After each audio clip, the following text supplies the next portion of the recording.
لا شريك له ونشهد أن محمدا عبده ورسوله اللهم صل وسلم على سيدنا وحبيبنا وشفيعنا وذكرنا ومولانا ورسولنا المصطفى سيدنا رسول الله صلى الله عليه وسلم وعلى آله وأصحابه ومن تبعه بإحسان إلى يوم البعث أما بعد قال الله تعالى في كتاب العزيز بعد أعوذ بالله من الشيطان الرجيم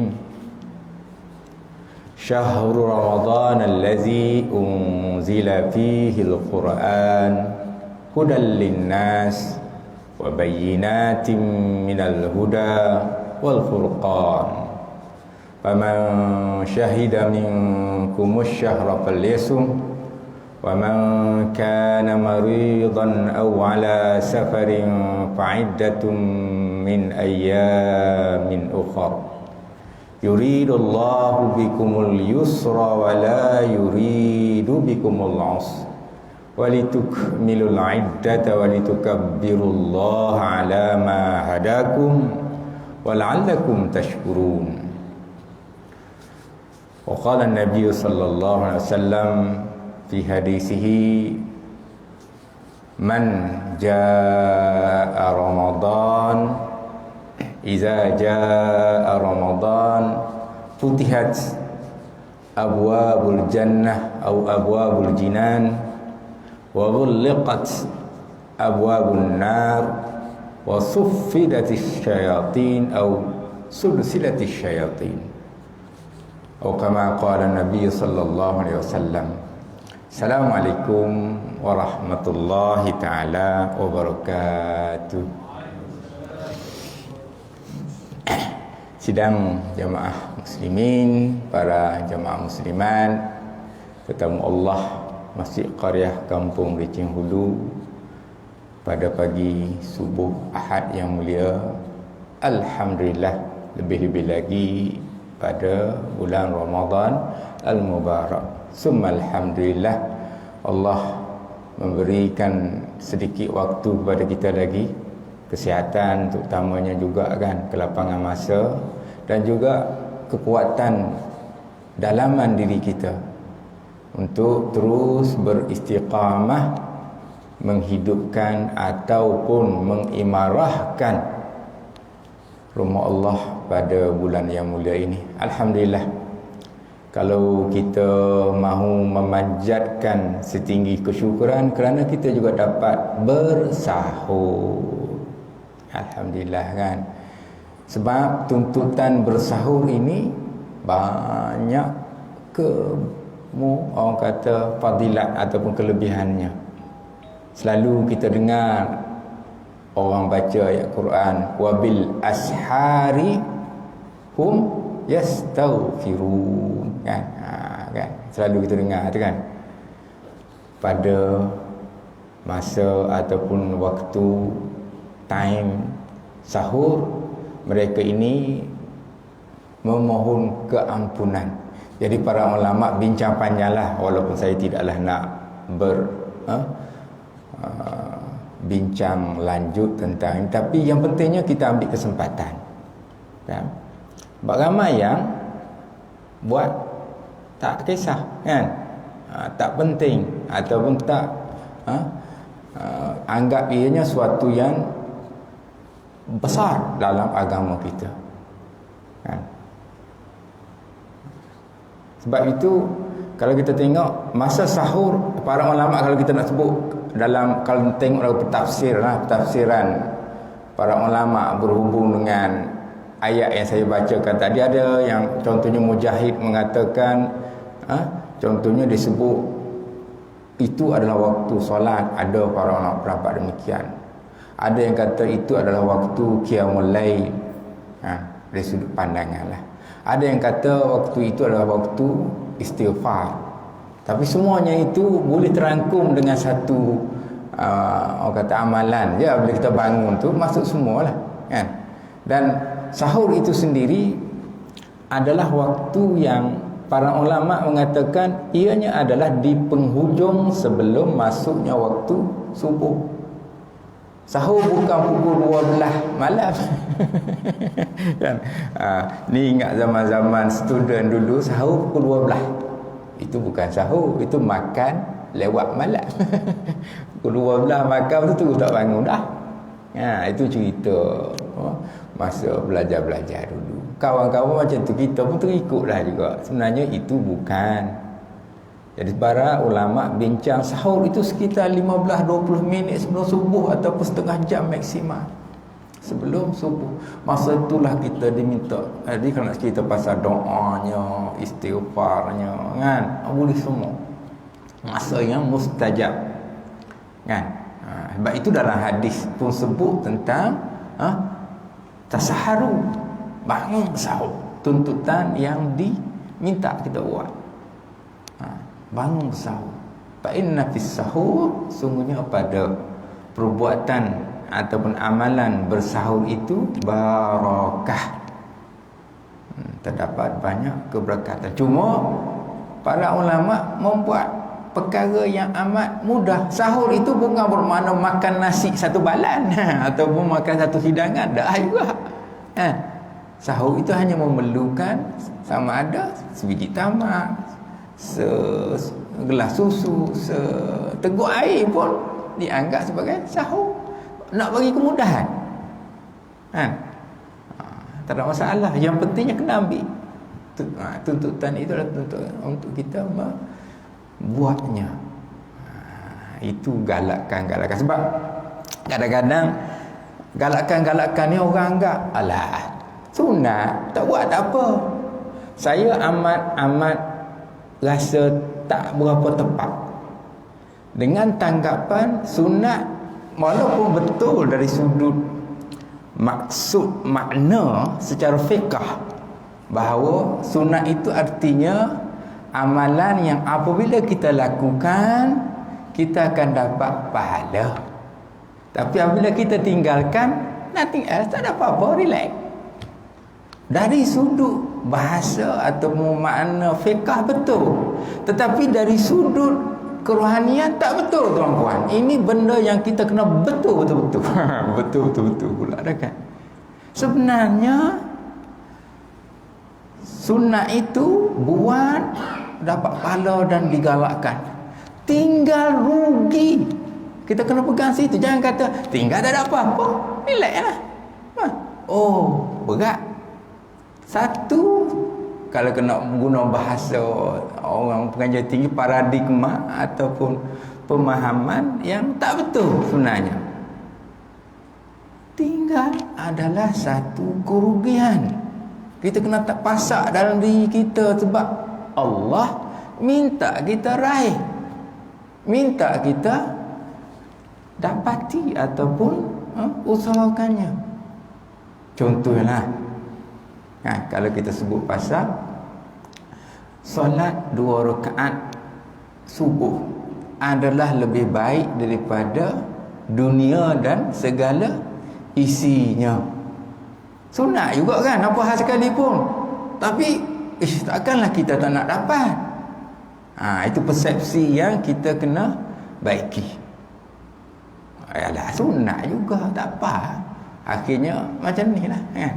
Sama juga dengan malam-malam Ramadan ataupun solat-solat sunat, termasuklah tarawih kita. Alah sunat ustaz, tak buat tak ada apa-apa. Oh, ini adalah satu pemahaman yang tak patut. Walaupun dari sudut fiqhnya begitulah maksudnya. Tapi kita tak patut jadikan amalan kerana kita nak dapat fadilat, kelebihan dan keutamaannya. Gandaan-gandaan dan juga kelebihan-kelebihan itu. Kita nak fikir cara yang rahihlah. Kan? Usahakanlah untuk melakukannya. Namun betul dari satu sudut. Betul dari sudut maksud saya begini. Dan arti kata bahawa kita tidak ada kaedah menukar ataupun menganggap bahawa tak apalah pula kita dapatkan yang sunat yang ada banyak pahala ni kan. Contohnya saya sebut solat subuh kan, solat sunat subuh tadi kan, oleh kerana dah pahalanya kan, kalau solat sunat 2 rakaat tu dah lebih baik daripada isi dan segalanya. Relax dah, banyak dah tu pahala. Lepas tu langgar dan tampukan habis, hak wajib pun tak buat apa semua, kerana kata ni tak banyak dah ni pahala ni. Tu lagi parah. Itu lagi berbahaya pahaman macam tu. Sebab dalam agama dia tidak ada pertukaran dari sudut keutamaan ataupun dia punya ranking. Hak fardu kan, besar, utama, wajib, mesti kena buat. Hak sunat tetap sunat, walaupun sebut ganjaran macam mana pun, ia adalah sunnah ataupun galakan. Dia tak boleh kita kata tak apa, ada banyak dah ni. Sebab itulah kadang-kadang hak fardu pun dia ada dia punya ranking juga. Memang dalam amalan macam tu. Hak fardu pun dia ada ranking juga. Solat ranking nombor 1. Jangan dia buat terbalik kuan pula atau terbalik kut pula. Puasa bukan main baik, alhamdulillah lah, bukanlah kita tak kata, tapi solatnya tak. Ini pun terbalik juga. Sebab tak boleh jadi macam tu. Walaupun puasa dituntut galakkan pahala kelebihan, solat tetap di atas. Jadi dia tak boleh seolah-olahnya pahala puasa tu nak sakut kat mana. Pak pokoknya tiangnya ataupun dia punya fondasi ataupun ialah tiang lah kan. Hak besarnya di solat. As-salatu imaduddin kan, kita selalu dengar tu. Solat tiang agama. Jadi kalau kita buat hal lain, tiangnya dah runtuh, nak letak kat mana? Contohnya. Jadi benda-benda begini kita kena jaga. Kita kena jaga. Jadi seolah-olahnya kita tak mahu berlaku salah faham lah. Kita memang suruh buat, tapi hak asas tetap kena jaga. Itu kaedah agama. Dan kaedah agama ni kita kena belajar. Akhirnya kena ada majlis ilmu, kena mendengar, supaya kita tak lari ataupun tak jauh daripada kita punya kepahaman yang betul. Kan, supaya kita rasa selamat, tenang bila kita melakukan. Sebab kita faham ada orang yang saya sebutkan tadi kan, puasa baginya oleh kerana semua orang puasa, dia puasa kan, puasa. Tapi sebab solat ni dah lama tak buat dah lama tak buat, jadi tak solat juga. Ya dia dulu sebab keluarga semua puasa, dia puasa lah. Solat dah tak, solat tak ada apa-apa. Masya Allah, susah nak baiki yang ni. Sebab dah saya teruja juga kalau nak komen sikit lah, bukan komen, nak melahirkan perasaan ni. Apabila pihak berkuasa bertindak dengan cepat baru-baru ni dalam kes adalah majikan Cahaya Nur Alif tu kan, pukul ataupun orang kata apa, sebab ke rotan ke siapa belakang-belakang ditunjukkan terlebam-lebam 2 orang pekerjanya yang berpuasa, dia marah puasa. Baguslah kan, cepat ambil tindakan nak dakwa, alhamdulillah kan. Tapi secara peribadi jugalah, kalaulah pihak-pihak berkuasa ataupun yalah mereka yang berautoriti ni ambil tindakan begitu kepada orang tak solat, lagi cantik lah kan. Lagi cantik.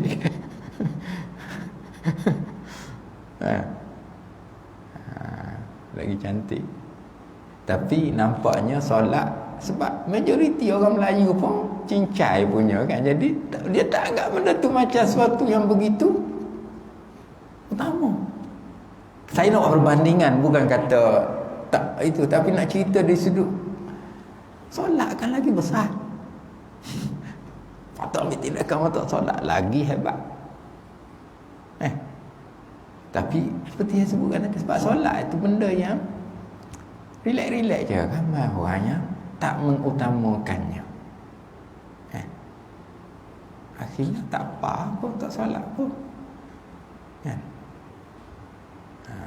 Tapi saya faham, memanglah kalau kita tengok kepada undang-undang, peraturan kita, kalau bab solat Jumaat, kalau majikan tak bagi boleh ambil tindakan. Itu ada peraturan. Kalau solat Jumaat lah, maknanya mesti dia kena bagi keizinan, syekat-syekat ke kilang ke apa semua. Sebab kita boleh dakwa ataupun boleh orang kata bawa ke pekerja punya tribunal dan sebagainya kalau tak. Cuma kadang-kadang berlaku macam ni juga. Anak-anak remaja, sebab solat ni benda yang berat dan bukan sekali, bukan sebulan, hari-hari 4-5 kali. Sebenarnya yang duk berlaku, hak kita duk, kita benarkan, kita izin dia pergi solat. Dia tak pergi solat Jumaat pun, dia pergi main tempat lain. Lepas tu kan, majikan lagilah marah. Sebab tak nak benar balik. Berlaku dalam kes-kes. Itu berlaku juga. Ini adalah benda-benda yang tak patut berlaku. Keizinan tapi diberi, tapi dia guna untuk benda lain. Sebab tak adillah, solat bukan benda yang dibesarkan. Benda ni berangkai-rangkai, mak sebut, sehinggalah berangkai kepada anak-anak kita. Umur 6 tahun tu, 5 tahunnya paksa ke mak ayah puasa. Bukan saya tak galakkan, tapi itu bukan benda yang utama. Nak sebut ceritanya, bukan benda yang utama. Anak umur 5-6 tahun suruh puasa, melentu anak tu kan. Ada lapar. Kita pun pandailah pujuk kan. Puasalah nak, nanti kalau cukup bagi upah. Kan raya nanti dapat duit. Contohnya. Tahanlah anak tu kan. Tapi besar tak menjadi juga sebab kita tak memberi kepahaman. Masalah. Bukan pendidikan. Begitu juga lah yang lain-lain. Muslimin, itu benda luar tu banyak tu. Benda luar banyak berkait dengan ibadah. Sebab memang sebenarnya kalau saya cerita sedikit tadi, contohnya saya membaca pada muqaddimah tadi tentang bulan Ramadan, bulan turunnya Al-Quran. Tak apalah, saya tidak nak ulas yang itu. Cumanya dalam hadis Nabi sallallahu alaihi wasallam yang saya baca juga tadi berkait dengan apabila tiba ataupun datang bulan Ramadan, 3 perkara besar berlaku. 3 perkara utama yang disebutkan dalam hadis ni yang kita kena ambil ingatan. Pertama, futihat abwab, dibuka pintu-pintu syurga. Ini kita tahu betapa pemurah rahmat dan juga kasih sayang Allah kepada kita untuk kita raih. Seolah-olahnya inilah masa untuk kita mendapatkan syurga Allah. Peluang untuk kita kembali kepada Allah dalam semua keadaan. Dibuka seluas-luasnya pintu-pintu syurga. Dan bagi menggambarkan Allah tak nak kita terjun ke satu lagi, disebutkan wa ghulliqat, dikunci ataupun ditutup pintu-pintu neraka Allah. Ada yang sebut abu-abu jahim. Tapi abu-abu nar pun ada disebutkan pintu-pintu neraka umum atau disebut secara khusus. Itu adalah kaedah. Dan yang ketiga, ini yang dikaitkan dengan tirantai ataupun wasuffidat atau sulsilat, diikat ataupun dirantai para syaitan, iblis, laknatullah. Juga adalah gambaran tentang nak buka ruang kebaikan. Tapi selalu orang bertanya, ustaz, lepas tu kejahatan orang tak puasa, pasal-pasal faham panjang dia kata kan. Orang yang buat tak baik, duduk kekal macam tu juga. Betul lah, memang berlaku pun. Jadi itulah para ulama bincang pula berhubung dengan rantaian itu, dirantai maksud hakiki ke majazi. Ada satu hal.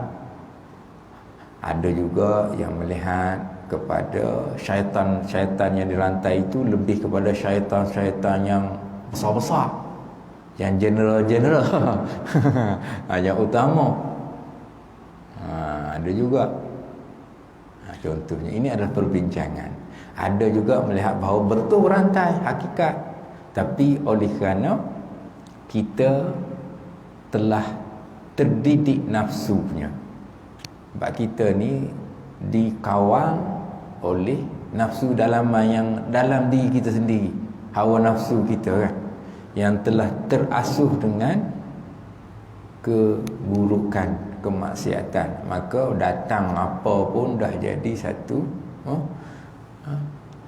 yang tak terkesan dengan pendidikan. Maka buat jugalah yang maksiat dah seumpamanya. Itu adalah kerana dah kata 11 bulan buat dah dengan yang tak baik, maka masuk Ramadan pun tak ada kesan apa-apa. Itu juga di antara cara para ulama memahami kenapa maksiat dan kejahatan terus berlaku. Musliman sidang jamaah tentang Allah. Jadi saya nak masuk jugalah sikit tajuk kita yang seperti biasalah, yang selalu kita duduk kuliahkan ataupun sampaikan pada pagi subuh ini, berkait dengan kitab Hidayatus Salikin kita. Dan seperti mana saya sebutkan, kita punya pengajian Hidayatus Salikin ni dah banyak dah, dekat-dekat habis dah kitab tu, tinggal hujung-hujung lagi dah, walaupun hujung pun masih lagi lah, adalah banyak jugalah, tapi taklah. Okey, insya-Allah saya akan sambung. Kita berada pada tajuk berkait dengan bab yang ke-6, dipanggil Al-Babus Sadis, iaitu berkait dengan tajuk pasal zikir, adab dan cara ataupun kaifiahnya. Kita masuk pada pasal awal, keutamaan dan kelebihan berzikir. Ini kita dah masuk tu, dan sekarang saya akan melanjutkan lagi perbincangan yang dipetik daripada kitab Manhajus Salik ila Ashrafil Masalik sebagai mukhtasar Risalah Al-Qushairi yang ditulis ataupun disebutkan oleh Syekh Ali Al-Mashrafi. Kita dah masuk bermula daripada yang pertama sampailah yang dah masuk sampai yang ke 18. Dia punya kelebihan kalau kita berzikir. Sebenarnya dia nukil daripada kitab keutamaan, kemuliaan dan juga kehebatan ibadah ini, kepada dikumpul sampai kepada 35 keistimewaan, keutamaan dia. Kita berada pada perkara yang 18. Kita berhenti pada, kalau nak reverse sikit ke belakang, ke 18 tu yang dah kita baca, saya baca sikit lah. Dipanggil As-Saminata Asyar, Saminah Asyara, yang ke-18. Kalau bahasa lama Du-18 disebut tuftahu lahu abwabus samawat li su'udil malaikah bizzikri, iaitu dibukakan baginya segala pintu-pintu langit kerana menaiknya malaikat dengan zikir itu. Malaikat akan membawa, mengangkat ataupun menyampaikan amalan itu, bawa ke atas oleh malaikat. Itu cerita dari sudut dia punya kelebihan. Yang ke-18, saya teruskan ataupun sambung sedikit beberapa perkara lagi sebelum kita berhenti. Kita masuk kepada at-tasi'ata asyara, iaitu yang ke-19.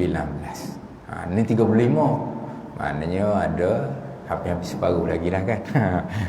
Separuh lagi ya. Kalau 18, 36, jadi kita baru masuk 19. Disebut 35 perkara utamanya ya.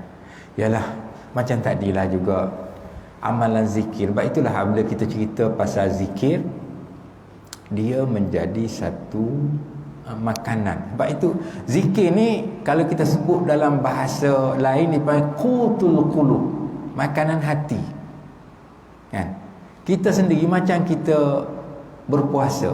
Puasa secara makna zahir fiqh memang menahan diri daripada makan dan minum serta perkara-perkara yang membatalkan puasa, bermula daripada terbit fajar tadi kan, sehinggalah terbenam matahari. Itu makna fiqh. Memang kita kena patuh. Dipanggil ini muftir, boleh membatalkan ataupun boleh merosakkan puasa. Tetapi puasa bukan setakat itu. Puasa ada lagi sudut kerohanian, sudut dalaman, atau kita panggil sudut yang kita tak nampak. Dia boleh rosak juga, tapi bukan rosak secara tadi. Dipanggil boleh menyebabkan al-muhlik, binasa, ataupun nothing, kosong. Walaupun kita tak makan, tak minum. Sebab itulah kalau saya baca hadis Nabi SAW, ulang balik kan, hadis Nabi contoh, kam min saim laisa lahu min saumihi aw min siyami illa al-ju' wal 'atash.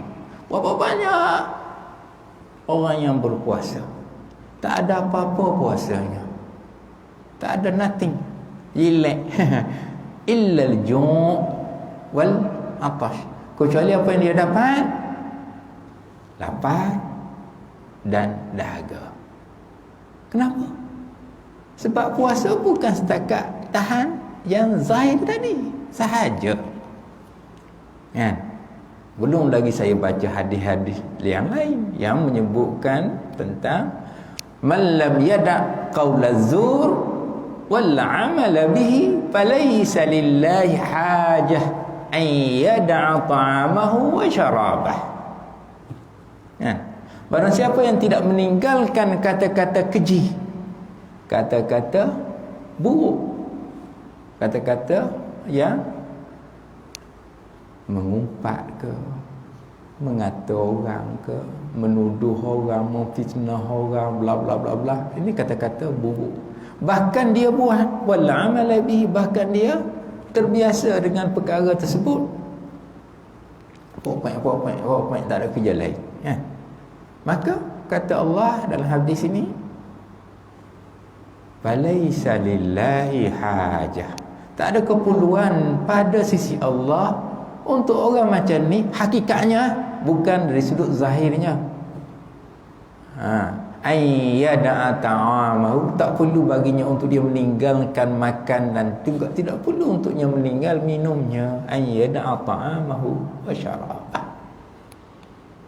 sama juga lah. Sebab ini melibatkan makanan dalam ataupun dia punya batinnya.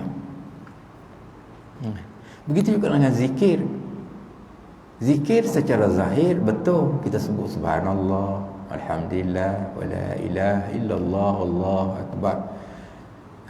Dan di antara masa selepas subuh sampailah Kalau kita nak sebut syuruk ataupun kita buat solat sunat duha, ini di antara zikir yang juga kita patut sering kali amalkan, iaitu zikir subhanallah wa bihamdihi adada khalqihi wa ridha nafsihi wa zinata arsyihi wa midada kalimatih. Ulang 3 kali. Subhanallah wa bihamdihi. Jangan selalu kita sebut subhanallah wa bihamdihi, selalu sebut. Cuma tambahnya kan, adada khalqihi, sebanyak bilangan makhluk-makhluk ciptaan Allah. Adada ni bilangan, adad ma'dud. Wa ridha nafsih wa zinata arsyih, tambah lagi wa midada kalimatih. Ulang lagi, subhanallah wa bihamdihi adada khalqihi wa ridha nafsihi wa zinata arsyihi wa midada kalimatih. 3 kali. Pahalanya, mungkin para jemaah ada dengar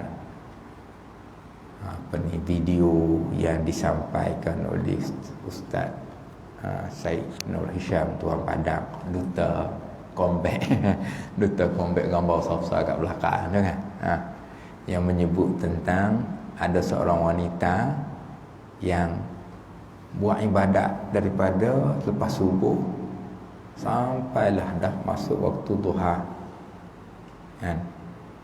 Jadi diriwayatkan bahawa dalam kisah tersebut Rasulullah SAW lalu padanya dan tanya dia buat apa. Dia kata, yalah, melakukan ibadah atau melakukan amal. Maka Rasulullah bersabda, kalau kamu amal 3 kali apa yang dibacakan ni, pahalanya lebih utama daripada apa yang kamu dah buat daripada awal sampai waktu tadi. Jadi simple kan, tapi ganjarannya besar. Maka bolehlah amal kan. Kalau kita tak sempat, sibuk sangat kan, alhamdulillah. Okey, zikir jugalah tu. Yang pentingnya kita ambil fadilat dan kelebihan yang dijanjikan. Itu dia, insya-Allah. Boleh tengok kalau dalam ni macam-macam dia punya tu. Okey, saya baca tadi ya. Kita masuk yang zikir-zikir yang kita perlu amalkan. Banyaklah, memang betul lah. Kita akui bahawa zikir ni amat banyak. Boleh baca apa sahaja. Disebutkan. Kerana tujuannya adalah untuk mengingati Allah Subhanahu Wa Taala dalam segala keadaan. Dalam setiap suasana, tempat, masa. Sebab dianya amat terbuka. Zikir boleh jadi sahaja dengan lidah, boleh jadi dengan hati, boleh jadi dengan tafakkur, tadabbur. Sebab dia banyak sangat. Yang pentingnya kita dapat menghayatinya kepada Allah. Okay, saya baca sebelum saya berhenti sikit. Yang ke-19, iaitu disebutkan keutamaannya, yashhadu laka kullu syai'in yasma'uka min jami'il makhluqat wa tuhibbuka buqa'ul ardi wa taftakhiru ba'duha ala ba'd. Artinya, yashhadu ni menaik saksi. Jadi saksi lah kan, menaik saksi bagimu tiap-tiap sesuatu yang mendengar akan dikau oleh segala makhluk. Kalau kita berzikir, makhluk-makhluk lain pun dengar, walaupun kita tak tahu, ataupun kita tak perasan, ataupun kita tak fahaminya. Tapi dia yakinlah Allah boleh membuat perkara tersebut kepada makhluk selain daripada kita. Sebab selalu kita sebut juga makhluk-makhluk lain juga berzikir kepada Allah kan, tunduk patuh kepada Allah. Kita sebut makhluk apa? batu. Batu berzikir. Rasulullah SAW pernah diberi oleh Allah akan mukjizat ataupun kebolehan, kemampuan untuk mendengar batu berzikir. Kita memang tak dengar, maka batu pun berzikir, pokok-pokok berzikir dengan cara dan kaedah mereka masing-masing. Belum lagi kita cerita makhluk yang ada suara boleh dengar, binatang dengan cara dan kaedahnya sendiri juga tunduk, patuh dan mengingati Allah. Jadi kalau kita cerita sini bahawa makhluk-makhluk tadi akan memberi saksi, menaik saksi bagi kita tiap-tiap sesuatu yang mendengar akan dikah. Mana kita cakap, makhluk tadi boleh dengar, akan segala makhluk, dan disebutkan juga bukan setakat itu jadi saksi, dan kasih akan dikah oleh segalanya. Makhluk-makhluk tadi secara tidak langsung juga akan menyintai, kasih akan kita. Okay. Ni lagilah kita rasa seronok kan kalau ada makhluk-makhluk itu juga rasa kasih dengan kita. Tempat bumi yang engkau berzikir padanya, kita duduk kat mana kita berzikir situ. Mana yang sekitar tu makhluk-makhluk yang ada dekat yang boleh dengar dengan izin Allah tadi. Makhluk-makhluk itu disebutkan dalam ni juga akan mengasihi, menjadi saksi kepada kita, dan bermegah-megah ia, setengahnya akan setengahnya, berbangga dengan apa yang kita lakukan ataupun kita buat. Tak terfikir kan, tak terbayang oleh kita akan betapa luas, besar dan juga begitu agung hebatnya Allah memberikan keistimewaan kepada makhluk-makhluk ini. Sebab itu tidak hairan kalau kita tengok terdapat cerita-cerita dan juga kisah-kisah mukjizat Rasulullah sallallahu alaihi wasallam dengan makhluk-makhluk tadi. Kan? Sama ada kita nak sebut makhluk-makhluk itu makhluk-makhluk yang bersifat jamadat, yang batu kayu. Kalau tidak, takkan ada kisah tangisan sebatang pokok tamar kan, yang jadi lagu. Kalau tidak ada ruh secara dalaman makhluk pokok-pokok itu, takkanlah tamar itu menangis dan didengari oleh sahabat apabila sahabat diberi kelebihan untuk mendengarnya. Kalau pokok tu tak ada apa-apa, takkan dengar. Sebab itu kalau kita sendiri secara orang kata kerohaniannya, kita tengok ada pokok-pokok yang mengeluarkan air, mengeluarkan susu, mengeluarkan cecair darah, macam-macam orang cerita. Ada yang berwarna merah macam-macam, kan? Walaupun zahirnya kita kata itu kan dia punya cecair daripada pokok lah, itu kita zahirnya, kan? Tapi sering kali kita sebutkan ia juga ada aspek rohani dalaman yang Allah berikan, yang tak kita rasai tanpa kita menghayatinya. Dia akan ada setelah kita jadi sebab itulah kenapa kisah batang pokok tamar itu jadi contoh kepada kita, sehingga Rasulullah peluk dia, janji dengan dia, barulah dia berhenti menangis. Kerana dia sedih, kerana diabaikan setelah dibuat tangga mimbar baru. Itu sebagai ibarat yang boleh kita ambil contoh. Begitu jugalah makhluk-makhluk lain. kisah-kisah yang berlaku kepada Nabi Sulaiman alaihissalam, kan?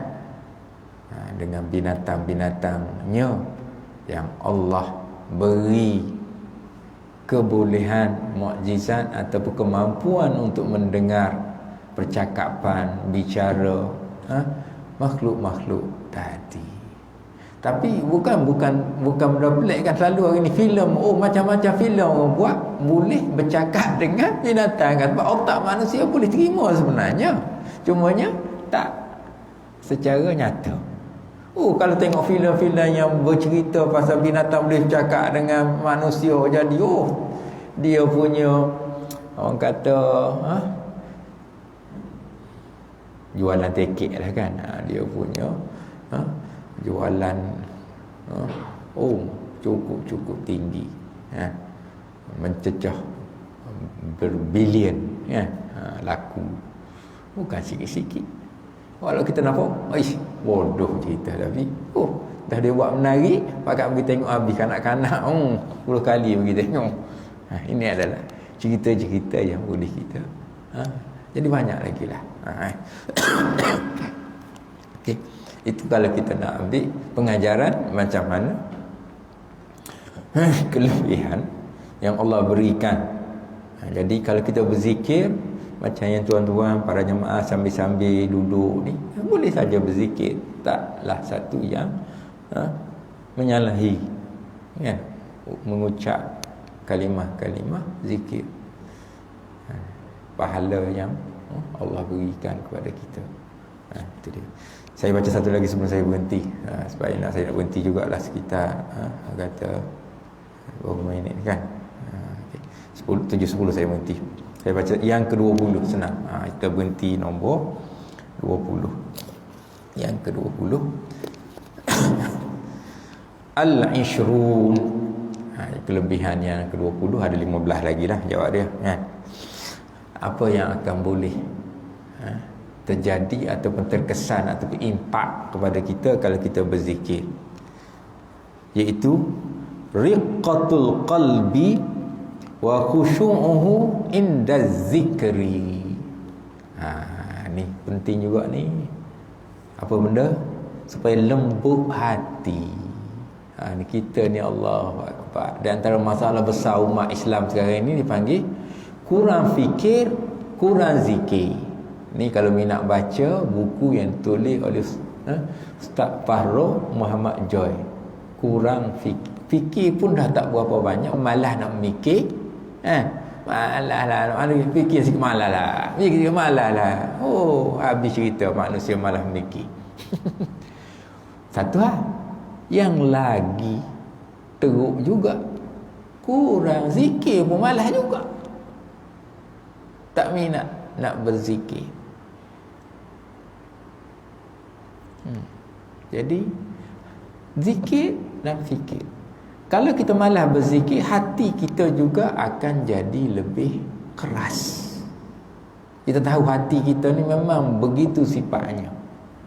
Sebab itulah disebut dia boleh jadi lebih keras daripada batu, kan?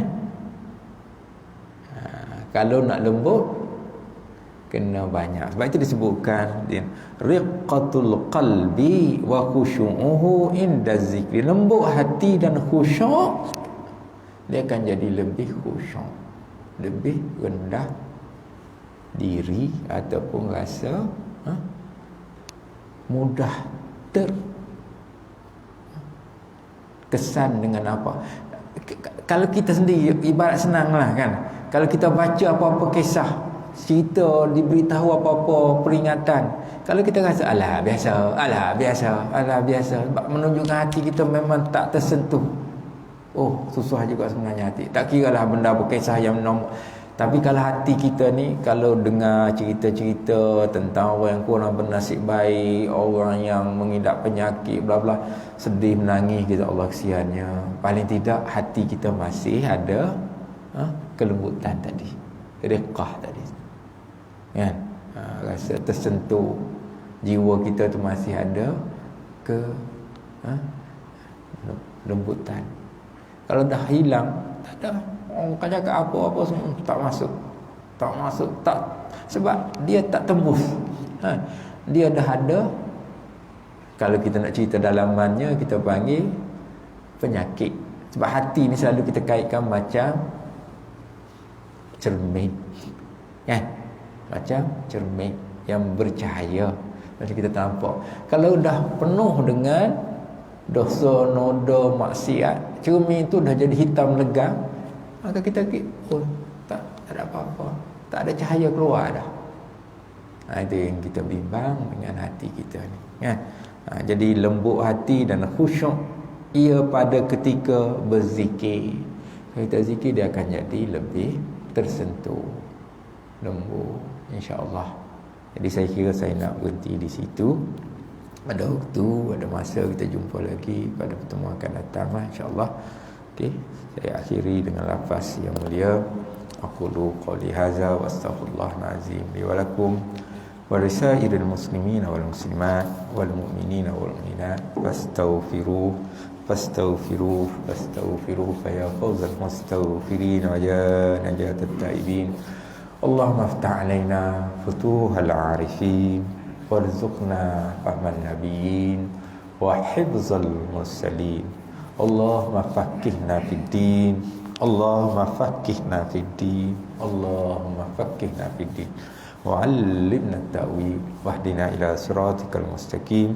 Walhamdulillah rabbil alamin.